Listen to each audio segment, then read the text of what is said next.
Hi, I'm Susan Credle. I'm the Global Chief Creative Officer of FCB.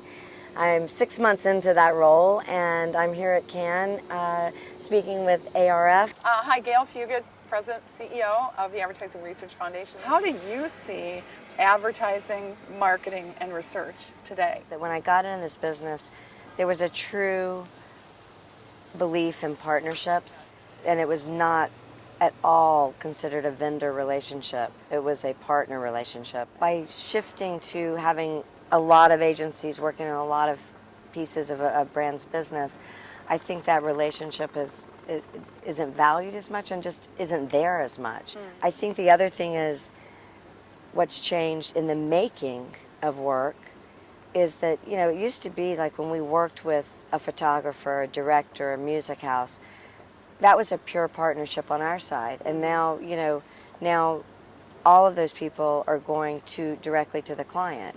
You've written about and been written about, speaking of which I love, strategic tenacity. I think about the brands that I've worked on that I'm proud of.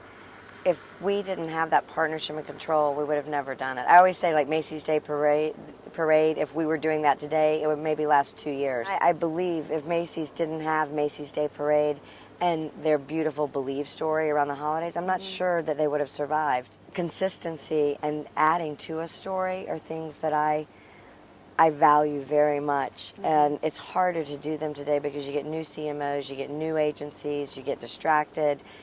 There's noise about you always have to be original and you have to come up with something fresh, and I don't believe it. I simply don't believe it. How about analytics? Research informs what we should be doing, but I have a saying that you can't science your way to magic, and where research gets in the way is when you try to get an equation that gets you to magic. Things like you can't say the name of the brand to the end. I mean, you must say it up front.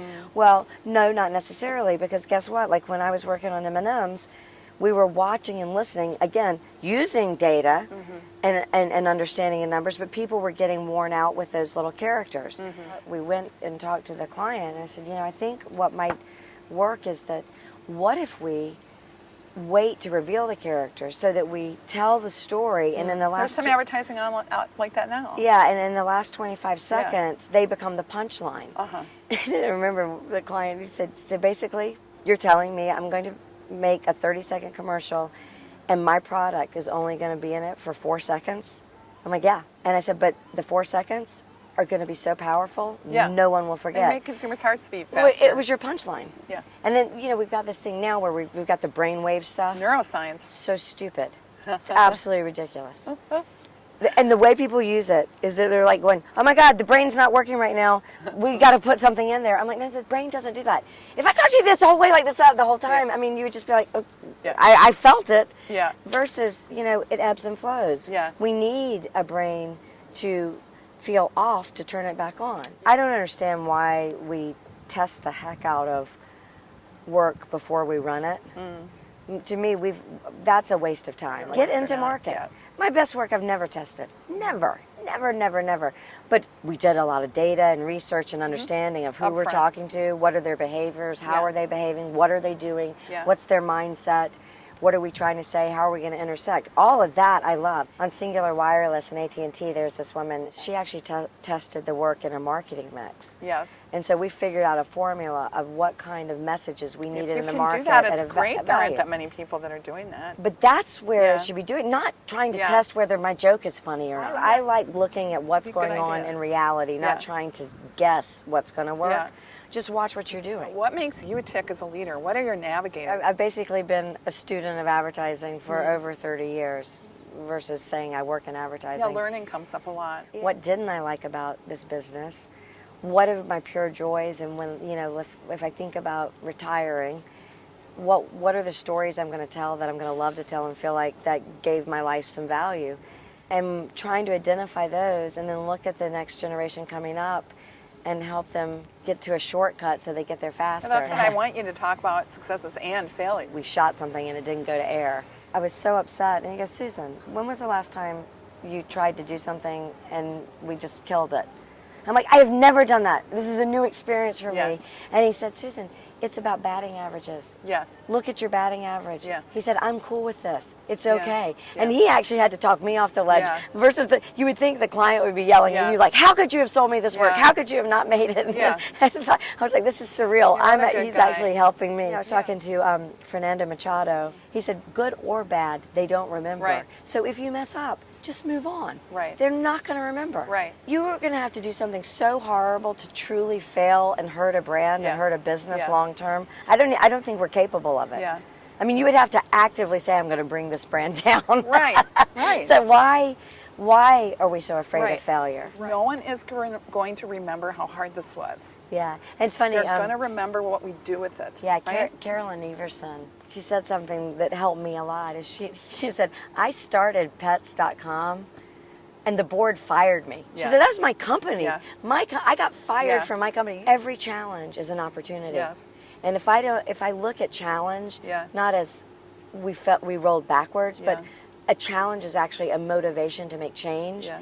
And in that motivation to make change, we will do something that's probably better Yes. than that. And it's fascinating. And it's also empowering. How can we get advertising and build brand value and the values to reflect society as it really is today? It's interesting. Meg Smith, who's the Chief Technology Officer at the White House, Yes.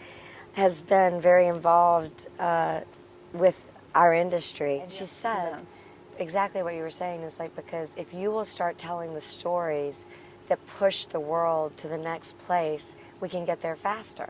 We have to realize that we have the power to tell stories that show the world as it is or it should be. Yes. Not just reflect it. And again, testing sometimes hurts us because Yeah. we shouldn't be a mirror reflecting society. Yes. We should be telling the new stories that show us where we want to go. And that's when I want testing out. Yes. I often talk about I like to teach the world to sing. And I saw that ad come on television, and I saw these beautiful people singing together, and they all looked completely different from each other. And it looked amazing. And I remember thinking, the world I'm living in does not reflect that ad.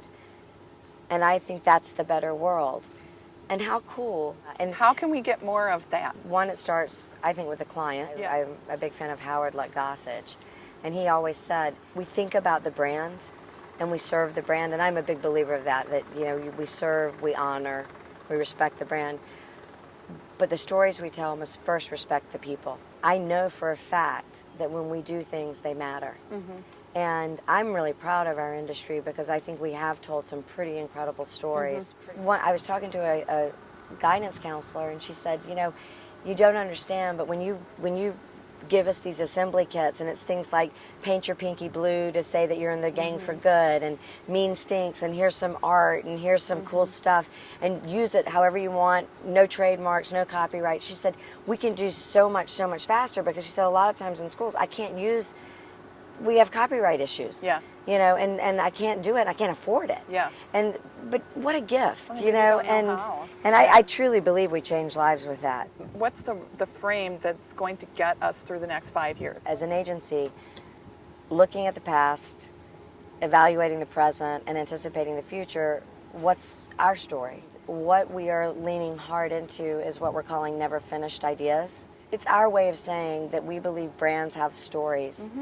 And whether we inherit a story from the brand or whether we start the story, we write the next chapters. And we can write it through innovation, technology, sponsorships, traditional advertising, new media, loyalty programs, but we write the next chapter in the story.